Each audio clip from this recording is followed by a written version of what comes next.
আসসালামু আলাইকুম। সংবাদে আপনাদের সবাইকে স্বাগতম জানাচ্ছি আমি রোজ। শুরুতেই সংবাদ শিরোনাম। নেতানিয়াহুর ওপর ভ্রমণ নিষেধাজ্ঞা জারি করল স্লোভেনিয়া। ইসরায়েলি পারমাণবিক স্থাপনা ও বিজ্ঞানীদের তথ্য ফাঁস করল ইরান। ট্রাম্পের নিষেধাজ্ঞা সত্ত্বেও জাতিসংঘে ভাষণ দেবেন ফিলিস্তিনির প্রেসিডেন্ট। ফিলিস্তিনিরা ধ্বংসস্তূপ থেকে দেশ পুনর্গঠন করবে। গাজায় যুদ্ধবিরতির নতুন পরিকল্পনা উপস্থাপন করলেন ট্রাম্প। এতক্ষণ শুনছেন সংবাদ শিরোনাম, এখন বিস্তারিত। নেতানিয়াহুর ওপর ভ্রমণ নিষেধাজ্ঞা জারি করল স্লোভেনিয়া।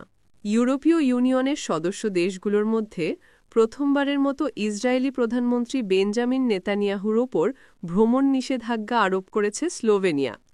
বৃহস্পতিবার এই সিদ্ধান্ত কার্যকর করা হয়।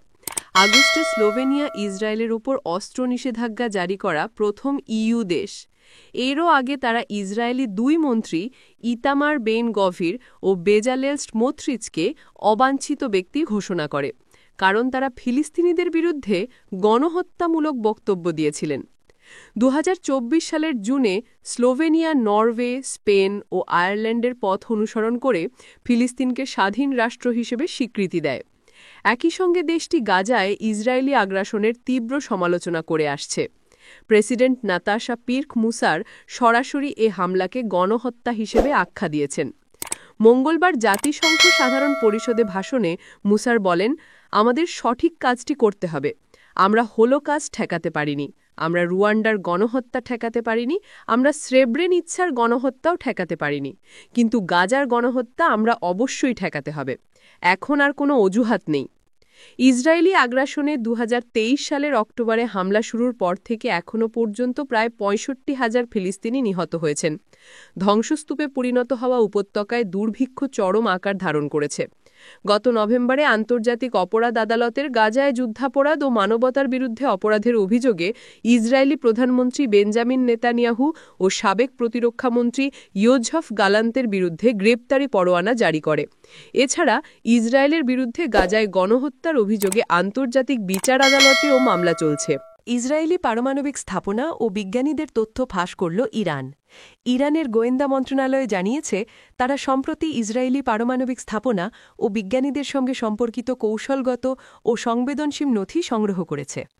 বুধবার রাতে জাতীয় টেলিভিশনে প্রচারিত এক অনুষ্ঠানে এসব তথ্য ও নথি প্রকাশ করা হয়। এক প্রতিবেদনে এ খবর দিয়েছে মেহের নিউজ। ইরানি টিভির প্রতিবেদনে বলা হয়, গত জুন মাসে গোপন অভিযানের মাধ্যমে বিপুল পরিমাণ নথি, ছবি ও ভিডিও সংগ্রহ করে দেশে আনা হয়।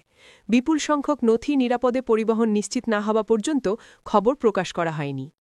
জাতীয় টিভির প্রতিবেদনে জানানো হয়, নথিগুলো সতর্কতার সঙ্গে পরীক্ষা নিরীক্ষা করেছে ইরানের সংশ্লিষ্ট কর্তৃপক্ষ। গোয়েন্দামন্ত্রী ইসমাইল খাতিব বুধবার রাতে বলেন যে বিপুল পরিমাণ নথি দেশে আনা হয়েছে তা কেবল এক অংশ।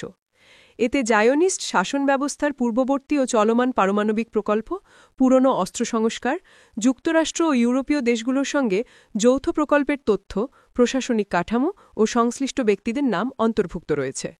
তিনি জানান, এসব নথিতে পারমাণবিক ও সামরিক প্রকল্পে জড়িত 189 জন ইসরায়েলি বিশেষজ্ঞের নাম চিহ্নিত করা হয়েছে। এছাড়াও যুক্তরাষ্ট্র ও ইউরোপের বিজ্ঞানীদের নাম, তাদের কোম্পানি, গবেষণা কেন্দ্র ও সহযোগীদের তথ্য রয়েছে।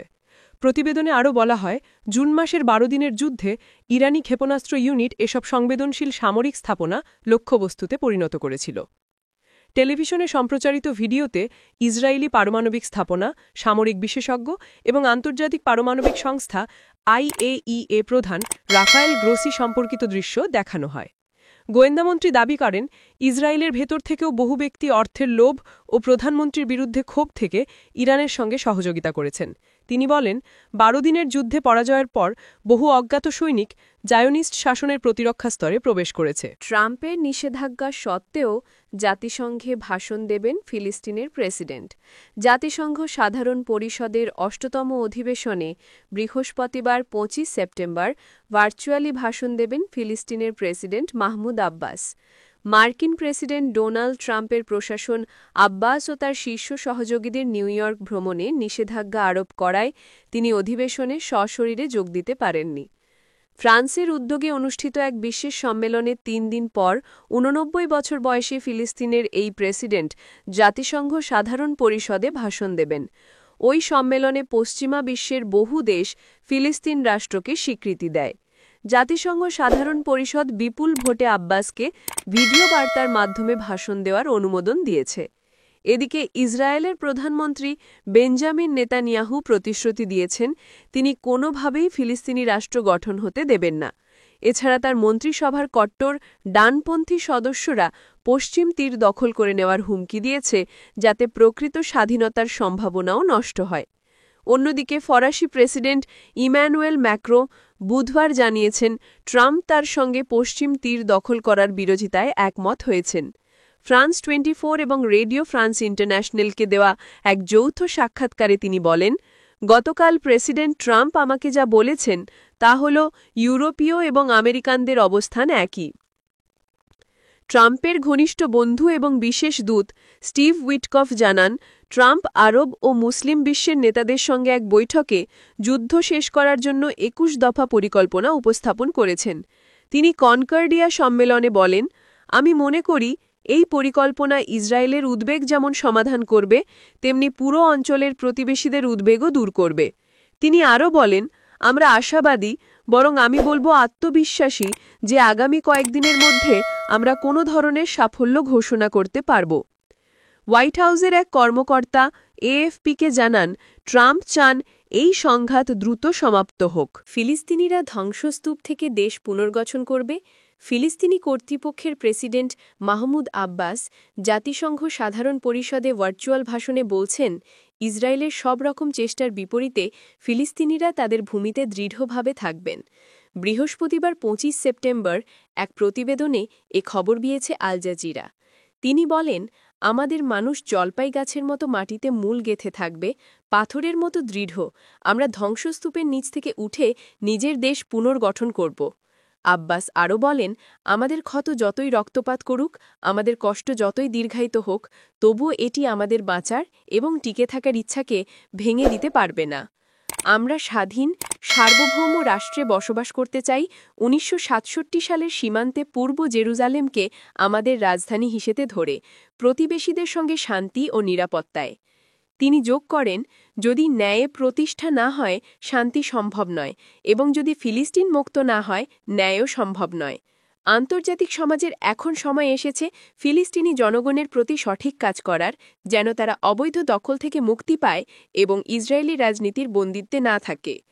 আব্বাস নতুন করে ইহুদি বসতি প্রসঙ্গে বলেন, সেটলাররা দিনের আলোয় ইসরায়েলি সেনাবাহিনীর সুরক্ষায় ফিলিস্তিনিদের হত্যা করছে। তারা ঘর, ক্ষেত ও গাছ পোড়ায়, গ্রাম আক্রমণ করে এবং নিরস্ত্র ফিলিস্তিনি নাগরিকদের ওপর হামলা চালায়। তিনি জেরুজালেম, হেব্রন ও গাজা উপত্যকায় ইসলামিক ও খ্রিস্টীয় ধর্মীয় স্থাপনার ওপর হামলাকেও সমালোচনা করে বলেন, মসজিদ, চার্চ ও সমাধিস্থলগুলো ধ্বংস করা হয়েছে, যা ঐতিহাসিক স্থিতিকাঠামোর স্পষ্ট লঙ্ঘন এবং আন্তর্জাতিক আইনের প্রতিষ্ঠার স্পষ্ট উল্লঙ্ঘন।